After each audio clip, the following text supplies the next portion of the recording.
गावाकडची सकाळ किती छान होते ना, पक्षींच्या आवाजानं सगळ्यांना जाग येते किंवा खराट्यानं कोणी झाडत असेल तर आपल्या कानावर पडते.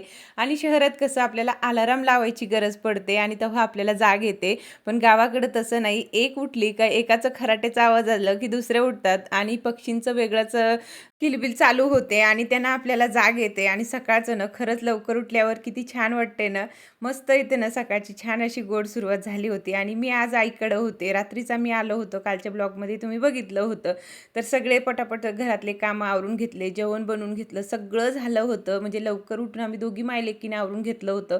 मला आज संभाजीनगरला जायचं होतं रिटर्न, म्हणून म्हटलं चला सगळं लवकर करून घेते. आणि हा व्हिडिओ ना सोमवारी शूट केला होता मी. हा त्या दिवशीचाच आहे आणि मला उपवास होता आणि आईला पण उपवास होता. पण माझ्या भावाला आणि राजवीरच्या पप्पाला आणि राजवीरला उपवास नसतो, त्यांच्यासाठी जेवण बनवायचं होतं. तर त्यांच्यासाठी आम्ही ते बनवून घेतलेलं आणि अजून पण ते झोपेल होते. म्हटलं तोपर्यंत मी पूजा सुद्धा करून घेते. घरी गेल्यावर आहे ना खूप जास्त राडा झाला असेल तेवढं आवरून आणि त्याच्यानंतर पूजा करणं बोलले तर दुपार होऊन जाणार. दुपारी पूजा करायला पण चांगलं वाटत नाही ना, म्हणून म्हटलं चला मी इथंच पूजा करून घेते. आणि घरासमोर आहे ना अशी पूजा काही झाली ना, तर इतकं छान वाटतंय. खूप छान त्याने तिथे स्थापना केलेली आहे महादेवाची. तर रोज सकाळी ते पूजा करतात.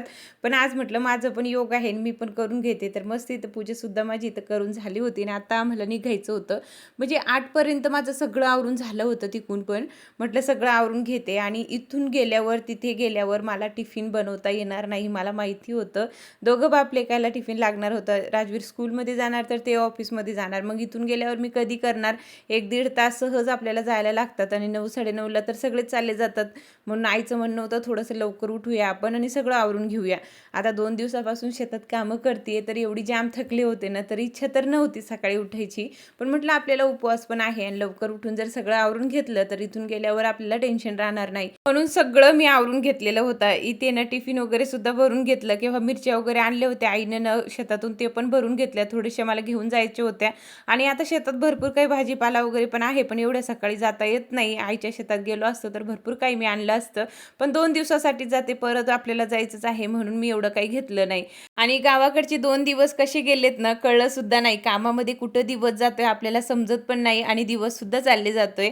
आणि 2 दिवस आमचे तिकडेच निघले. त्याच्यानंतर आहे ना आता आम्ही निघालो होतो. घरी आलोय. घरी नाही म्हणता येणार, मार्केटमध्येच थोडंसं सामान सुद्धा घ्यायचं होतं. आता बाकीचं सगळं तर मी बनवून आणलेलं होतं, पण माझ्यासाठी मला थोडंसं काहीतरी बनवावं लागेल ना. मला उपवास होता, साबुदाण्याची खिचडी किंवा दुसरं काहीतरी. तर साबुदाणाच मी तिथून घेतलेलं आणि भिजू घातले. त्याच्यानंतर घरी आल्यावर दोघं बापलेकं सुद्धा, राजवीर गेला होता स्कूलमध्ये आणि ते गेले ऑफिसला. घरी कोणीच नाही. म्हटलं चला आता मी आणि माझे कामं. पहिले तर थोडंसं मी आराम केलं. मला जमतच नव्हतं, म्हणजे गाडीवर प्रवास करून थोडंसं थकल्यासारखं वाटतं आणि त्याच्यामुळे म्हटलं थोडंसं आराम केल्यावर मला बरं वाटेल. उपवास जरी होता तरी घरातली अजून देवपूजासुद्धा माझी झाली नव्हती. म्हणजे कसं आपण बाहेरून आल्यावर खूप थकून जातो आणि काही खाल्लं पण नव्हतं. तर म्हटलं चला पहिली साबुदाण्याची खिचडी खाते आणि मेडिसिन घेते आणि त्याच्यानंतर परत कामाची सुरुवात करते. कसं जर डायरेक्ट करायला गेले ना तर मग जास्त तब्येत खराब होते, म्हणून पहिले मी गोळ्या वगैरे घेतल्या, फराळाचं केलं आणि त्याच्यानंतर म्हटलं चला आता परत हे कामाची सुरुवात. आपलं कसं असतं ना, कुठे पण जाऊ द्या आपल्याला काही कामं चुकत नाही. आईच्याकडे असू द्या किंवा सासरकडे असू द्या किंवा नवऱ्यासोबत बाहेर राहू द्या, आपल्याला घरचे कामं तर करावंच लागतात. आणि कपडे माझे खूप मोठे पडलेले होते, ते मला आता धुवून काढायचे होते आणि आज काही मी धुणार नव्हते. मी विचारच केला नव्हता. म्हटलं उद्या धुऊया, बघूया, आजच्या दिवस आरामच करते. पण घरात असं काही बाशी कपडे पडलेले असले ना तर माझं काही मन लागत नाही. 4 वाजता वरती कपडे घेतले आणि म्हटलं चला आता धुवून काढते. खाली बसून का असे ना, म्हटलं हे काम जर उरकून घेतलं तर मग टेन्शन राहणार नाही. आणि राजवीर पण आता आला होता स्कूलमधून आणि त्याची काही अशी मस्ती चालू होती. कपडे वगैरे वरती टाकले आणि त्याच्यानंतर आहे ना घरात पण भरपूर अजून राहाडा पडला होता, ते सुद्धा आवरायचं होतं. खरं सांगू तर मी नेहमी ना घरात इतकं लक्ष देत असते, हे करायचं ते करायचं, पण आज मला अजिबात जमत नव्हतं. म्हणजे जेवढं होतंय माझ्याकडून तेवढं मी केलंय, पण माझे खूप जास्त पाय वगैरे दुखत होते. म्हणजे कामं जरी मी केले गावाकडं तेव्हा मला काहीच वाटत नव्हतं, पण आता ना म्हणजे कसं गॅप पडल्यावर किंवा म्हणजे असं आपण थोडंसं आराम केलं ना त्याच्यानंतर ते खूप जास्त दुखतात आणि तसंच मला होत होतं आणि अजिबात जमत नव्हतं. हे बोलले की राहू दे, नंतर बघ हळूहळू होईल. कोण येते आपल्या घरी, थोडंसं राहाडं पण पडलं तर काय होतं, एखाद्या दिवशी राहू द्यायचं. पण माझं मन नाही लागत. संध्याकाळचं का असो ना, म्हटलं हे सगळं आता आवरून घेते. काही गावाकडे कपडे नेले होते ते पण व्यवस्थित ठेवायचे होते आणि काही म्हणजे ज्या दिवशी मी गेले होते ना त्या दिवशी पण थोडेसे कपडे धुतले होते, ते पण तसेच पडलेले होते, घड्या मारून ठेवलेच नव्हत्या. म्हटलं चला ते पण आवरून घेते. आणि राजवीर स्कूलमधून आला होता तर बघू बघू शकता कशी बॅग फेकतोय, म्हणजे कपडे पण तिथेच, बॅग पण तिथे आणि गेलाय खाली खेळायला. आता कितीही त्याला सांगितलं ना तरी पण म्हणजे लक्षात ठेवत नाही. जेवढं झालं तेवढं करतोय आणि बाकीचं नाही करत. आज मी त्याला एक काम सांगितलेलं, म्हटलं, "बाळ माझ्यासाठी चहा कर, मला काही जमत नाही, मला उठता येत नाहीये. तू थोडंसं मला जर चहा करून देशील तर खूप बरं होईल."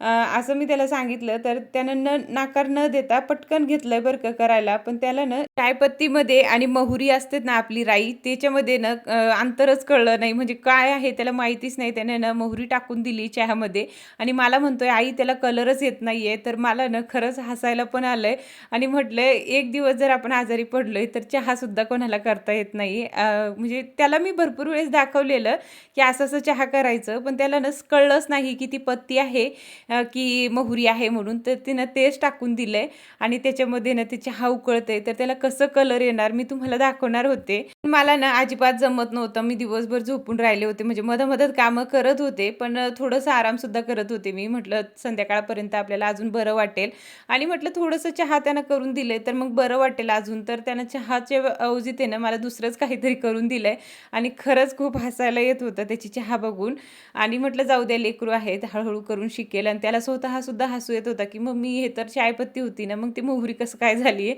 मला तर खरंच एडिटिंग करत होते ना, तेव्हा पण त्याचा हसू येत होता, की असं काय चहा केलंय? म्हणजे त्याला कळलंच नाही बरं का. नाहीतर माझं लेकरू ना भरपूर काही करायला बघतोय, पण काही गोष्टी त्याला जमत नाही.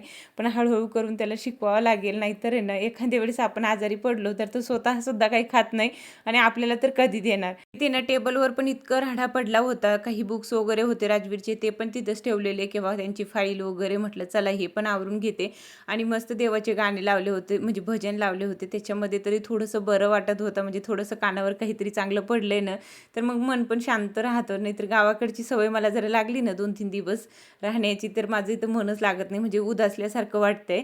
पण असं काहीतरी मी लावत असते टीव्हीमध्ये, म्हणजे आपले कामंसुद्धा होतात आणि मन पण एकदम शांत होतंय. तर इथं घरात झाडू मारून घेतलं. सगळे कामं माझी आता आवरून झाले होते. स्वयंपाक करायचं होतं, पण त्याच्या अगोदर म्हटलं चला एकदा दिवा लावून घेते.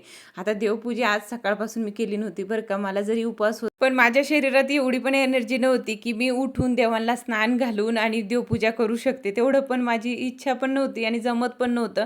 म्हटलं देवाला पण माहिती आहे आजचे दिवस नाही केली तरी चालतंय. गावाकडं आपण केली होती म्हणून संध्याकाळचं नुसतं मी दिवा लावलंय आणि सकाळपासून तर काहीच केलं नव्हतं. म्हणजे देवपूजा माझी झालीच नव्हती. नाही तर दर सोमवारी किंवा दररोज माझी वेगळी देवपूजा असते, पण आज जमलंच नाही. म्हटलं असो, नाहीच बरं वाटत आहे तर देवाला पण ते समजतं आणि दिसतं पण. तर इथे ना मला स्वयंपाक आता करायचं होतं संध्याकाळचं. म्हटलं चला ते येईपर्यंत सगळं जेवण बनवून ठेवते, नाहीतर अजून थकल्यासारखं वाटेल. ते कणिक मळून घेतलं, लगेच चपात्यासुद्धा बनवून घेतल्या. आता आमच्याकडे ना म्हणजे उपवास सोडण्यासाठी काहीतरी आपण गोडधोड करत असतो किंवा मी करते बरं का. पण ह्या वेळेस मी तसं केलं नाही. शॉर्टकटमध्ये जेवढं झालं तेवढं केलं होतं. म्हणजे भाजी आणि चपाती. आता मुंगाची सातळ मला करायची होती. दुसरं भाजीला काहीच नव्हतं. मंडीमध्ये पण गेलेले होते आणि किराणा सामान जे भरायचं होतं ते पण बाकी होतं. म्हटलं जाऊ द्या, जेवढं झालं तेवढं करून घेते. आजच तर आपण गावाकडून आलोय, मग सगळं घ्यायला जरा थोडंसं वेळ लागेलच ना. तर सगळं इथे जेवण बनवून घेतलं. ते पण आले आणि लगेच आम्ही जेवायला बसलो. आता मला पण सकाळपासून उपवास होता. साबुदाण्याची खिचडी जरी मी खाल्ली होती, पण त्यानं ना माझं खूप डोकं वगैरे दुखायला लागलं होतं. त्याच्यापेक्षा म्हटलं चला आता लवकर उपवास पण सोडून घेते आणि गोळ्या पण घ्यायच्या होत्या. तर मस्त झाली होती बरं का. सातळ मुंगाची खूप छान लागते. हिरवी मिरचीमध्येच मी नेहमी करत असते आणि इथे साबुदाणासुद्धा मी केला होता. म्हणजे माझ्याकडून ते जास्त झाला होता भिजवून, तर मी परत थोडंसं संध्याकाळचं पण केलं. तर इथे सगळ्यांनी मस्त जेवण केलं आणि त्याच्यानंतर ना आता दूध घ्यायचं होतं, प्रोटीन पावडर घ्यायचं होतं. 2 दिवसापासून याने इतकं दुर्लक्ष केलं की ते घेतलंच नव्हतं आणि माझा चेहरा बघू शकता इतकं सुजलंय ना. खरंच म्हणजे वाकून कामं केल्यावर असं प्रॉब्लेम होतच आपल्याला. तर चला आजच्यासाठी एवढंच होतं. भेटूयात आपण उद्याच्या ब्लॉगमध्ये. तर चला बाय.